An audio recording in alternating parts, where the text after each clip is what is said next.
கிறிஸ்து இயேசுவில் எனக்கு பிரியமான என் அன்பு சகோதர சகோதரிகளே, அன்பு அன்னையின் குழந்தைகளே, வணக்க மாதத்தின் 21ஆம் தேதி இன்று நம் அன்னையாம் திருச்சபை அன்னை மரியாளை சமாதானத்தின் அரசி என்று அழைக்கின்றது. நம் அன்னை மரியாள் சமாதானத்தை இந்த மண்ணுலகில் இருக்கின்ற நம் அனைவருக்கும் கொடுத்திருக்கின்றார். ஏன் அன்னையாம் திருச்சபை அன்னை மரியாளுக்கு இப்படிப்பட்ட தனித்தனி விதத்தில பெயர்களை சொல்லி இன்னும் பெருமை சேர்த்துக் கொண்டிருக்கிறது என்று சிந்தித்து பார்த்தோம் என்றால், திருத்தந்தை 15ஆம் பெனடிக்ட் லொரட்டோ மன்றாட்டு மாலையிலே சமாதானத்தின் அரசி என்று இந்த பெயரை சேர்த்திருக்கிறார். 1917ஆம் ஆண்டு. இதை ஏன் அன்னை மரியாள் சமாதானத்தின் அரசி என்று அவர் இணைத்துக் கொண்டார் என்று பார்த்தோம் என்றால், 1917ஆம் ஆண்டு ஜூன் மாதம் 13ஆம் தேதி பாத்திமா நகரிலே அன்னை மரியாள் 3 குழந்தைகளுக்கு காட்சி கொடுத்தாள் என்று நாம் அந்த பாத்திமா காட்சியிலே காணுகின்றோம். இப்படி இந்த குழந்தைகளுக்கு அன்னை மரியாள் காட்சி கொடுக்கின்ற பொழுது, தினமும் ஜெபமாலை சொல்லுங்கள், ஜெபமாலையின் வழியாக நீங்கள் நிறைய பேறு பலன்களை பெறுவீர்கள் என்று அந்த குழந்தைகளுக்கு அன்னை மரியாள் பாத்திமா தேசத்திலே காட்சி கொடுக்கும் பொழுது சொல்லியிருக்கின்றாள்.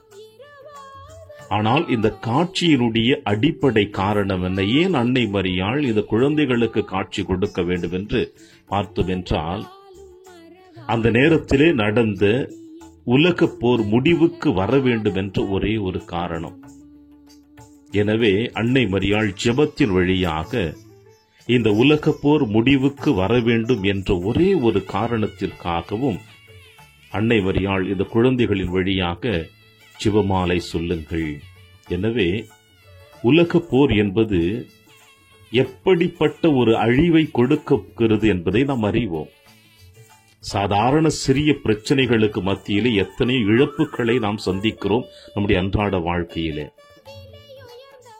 அப்படி இருக்கின்ற பொழுது உலக போர்கள் நடக்கின்ற பொழுது எப்படிப்பட்ட அழிவுகள் ஏற்படும், இழப்புகள் ஏற்படும் என்பதை நாம் சொல்ல தேவையில்லை, நன்கு அறிந்து வைத்திருப்போம். ஏன் இப்பொழுது கூட பாலஸ்தீனத்துக்கும் இஸ்ரேலுக்கும் நடந்து கொண்டிருக்கின்ற போர் நாம் பார்த்து கொண்டிருக்கின்றோம். இவை முடிவுக்கு வர வேண்டும் என்று எத்தனை அரசியல்வாதிகள், உலக தலைவர்கள் போராடி கொண்டிருக்கிறார்கள், அமைதியை பேசுங்கள் என்று. நாமே இப்படி அமைதிக்காக போராடுகின்ற பொழுது உங்களையும் என்னையும் சிலுவையின் வழியில ஈன்றெடுத்த அன்னை மரியாள் இது உலகத்தினுடைய அமைதிக்காக அவள் எப்படி போராடுவாள் என்பதற்கு இதுவும் ஒரு சிறந்த அச்சாணியாக காணப்படுகிறது. எனவே பாத்திமா தேசத்திலே காட்சி கொடுத்த அந்த காரணத்தை வைத்து திருத்தந்தை 15ஆம் பெனடிக்ட் 1917ஆம் ஆண்டு ஜூலை மாதம் 9ஆம் தேதி அன்னை மரியாள் சமாதானத்தின் அரசியாக லொரட்டோ மன்றாட்டு மாலையில் இணைத்து உலக திருச்சபை இவ்வாறு அழைக்க வேண்டும் என்று சொல்லியிருக்கின்றார். பிரியமான சகோதர சகோதரிகளே, இந்த ஒற்றை நிகழ்வை மட்டும் வைத்து நாம் அன்னை மரியாளை சமாதானத்தின் அரசு என்று சொல்லிவிட முடியாது. வேதத்தை நாம் புரட்டி பார்க்கின்ற பொழுது, இந்த வேதத்திலிருந்து ஒரு சில வாசகங்களை நாம் காணுகின்ற பொழுது, இதுவும் அன்னை மரியாள் சமாதானத்தின் அரசியாக காணப்படுவதற்கு அடிப்படை காரணங்களையும் நம்மால் சொல்ல முடியும். பழைய ஏற்பாட்டில எசையா புத்தகம் 9ஆம் அதிகாரம் 6 மற்றும் 7 இறைவசனம் நமக்கு இவ்வாறு சொல்லுகிறது. ஏனெனில் ஒரு குழந்தை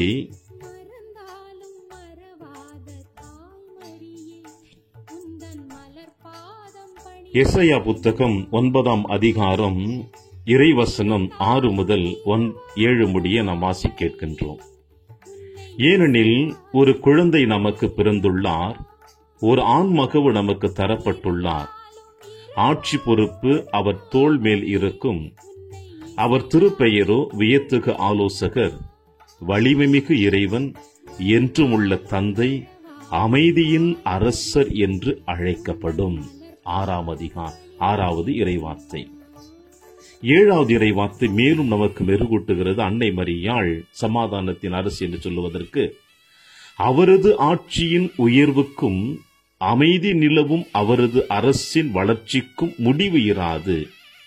தாவீதின் அரியணையில் அமர்ந்து தாவீதின் அரசை நிலைநாட்டுவார். இன்று முதல் என்றென்றும் நீதியோடும் நேர்மையோடும் ஆட்சி புரிந்து அதை நிலை பெயராது உறுதிப்படுத்துவார். படைகளின் ஆண்டவரது பேரார்வம் இதை செய்து நிறைவேற்றும். பிரியமான என் தேவ பிள்ளைகளே, எசையா புத்தகத்தில் 9ஆம் அதிகாரம் 6 மற்றும் 7 இந்த வாசனத்தை நாம் வாசிக்கின்ற பொழுது, ஏனெனில் ஒரு குழந்தை நமக்கு பிறந்துள்ளார், அமைதியின் அரசர் என்று அழைக்கப்படுவார் என்றும், அதோடு சேர்ந்து அவரது ஆட்சியின் உயர்வுக்கும் அமைதி நிலவும் அவரது அரசின் வளர்ச்சிக்கும் முடிவு இராது.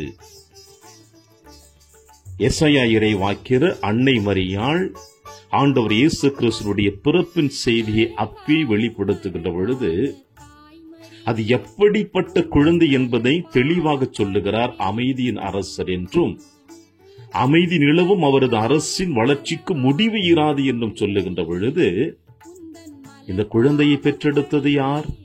நம் அன்னை மரியாள். அமைதியின் அரசனை பெற்றெடுத்தாள் நம் அன்னை மரியாள்.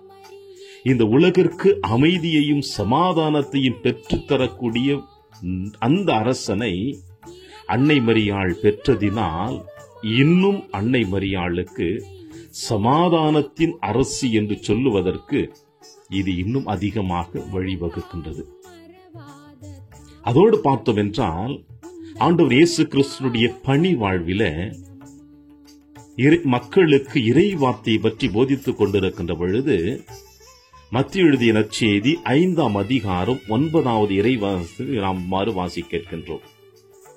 ஏனெனில் அமைதி ஏற்படுத்துவோர் பேறு பெற்றோர், ஏனெனில் அவர்கள் கடவுளின் மக்கள் எனப்படுவர்.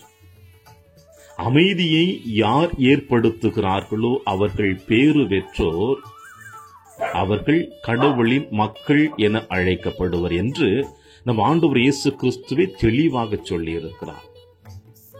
அமைதியை நிலைநாட்ட, சமாதானத்தை நிலைநாட்ட இந்த மண்ணுலகிலே மனிதனாக பிறந்த நம் ஆண்டவர் இயேசு கிறிஸ்து, அந்த இயேசு கிறிஸ்துவை பெற்றுத்தந்தவள் நம் அன்னை மரியாள் என்பதை நாம் காணுகிறோம். எனவே அந்த அமைதியை, சமாதானத்தை ஏற்படுத்துவதற்காக அன்னை மரியாள் எடுத்த முயற்சிகளிலே எத்தனையோ நாம் வேதத்திலே பார்க்கிறோம். இவை அனைத்திற்கும் அன்னை மரியாள் தன்னை ஆண்டவரின் அடிமை என்றதினால்தான். லூக்கா எழுதிய நற்செய்தி 1ஆம் அதிகாரம் 38வது இறைவசனத்தில் நாம் வாசிக்க கேட்கின்றோம், நான் ஆண்டவரின் அடிமை, உன் சொற்படியே எனக்கு நிகழட்டும் என்று தன்னை ஆண்டவருடைய கரத்திலே அன்னை மரியாள் அர்ப்பணித்து இந்த சமாதானத்தை தரக்கூடிய நம் ஆண்டவர் இயேசு கிறிஸ்துவை நமக்கு இன்று கொடுத்திருக்கிறாள் என்றால், இதைவிட ஒரு சிறந்த காரணங்களை நாம் இந்த மண்ணுலகிலே காண முடியாது. ஆதியிலே எசையா இறைவாக்கினர் சொன்னது, தன்னுடைய மகனே மலைப்பிரசங்கத்தில் மக்களுக்கு போதித்துக் கொண்டிருக்கின்ற பொழுது, அமைதி ஏற்படுத்துவோர் பேறு பெற்றோர், அவள் கடவுளின் மக்கள் என அழைக்கப்படுவார் என்று இயேசுவே தன் திருவாய் மலர்ந்து சொன்னது 1917ஆம் ஆண்டு ஜூன் மாதம் 13ஆம் தேதி பாத்திமா நகரிலே குழந்தைகளுக்கு காட்சி அளிக்கின்ற பொழுது, உலக போர் முடிவடைய வேண்டும் என்பதற்காக, சமாதானம் நிலவ வேண்டும் என்பதற்காக அன்னை மரியாள் அந்த குழந்தைகளுக்கு காட்சி கொடுத்தது. இவை அனைத்தையும் எதை குறிக்கிறது? நம் தாயானவள் இந்த மண்ணுலகிலே அமைதியை ஏற்படுத்த வேண்டும் என்று விரும்பினாள், சமாதானத்தை பெற்றுத்தர வேண்டும் என்று விரும்பினாள்.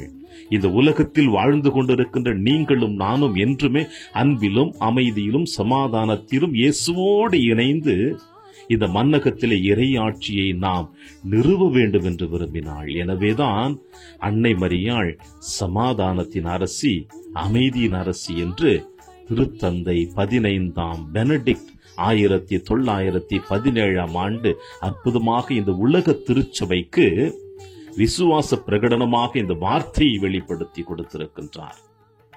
என்ன அற்புதமான ஒரு தலைப்பு!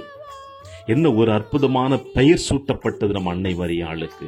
சமாதானத்தின் அரசியே எங்களுக்காக வேண்டிக் கொள்ளும் என்று நாம் சொல்லுகிறோம். இவ்வாறு தன் உள்ளத்திலும் தன் பணி வாழ்விலும் கடவுளுக்கு தன்னை முழுவதுமாக அர்ப்பணித்த இந்த அன்னை மரியாள் நம்மையும் நம் அனைவரையும் இதே சமாதானத்தை, அமைதியை நிலைநாட்ட அழைப்பு கொடுக்கிறார். இந்த தாயினுடைய பாத சுவடுகளை நாம் பின்பற்றுவோம். இந்த தாய் எந்த அளவிற்கு இந்த உலகத்திலே சமாதானத்தை எடுத்து வந்தாரோ அதே சமாதானத்தை நாமும் பிறருக்கு கொடுப்போம். அப்பொழுது இந்த சமாதானத்தின் அரசியாகிய அன்னை மரியாளுடைய பிள்ளைகள் என்பதில் நாம் பெருமை கொள்ள முடியும்.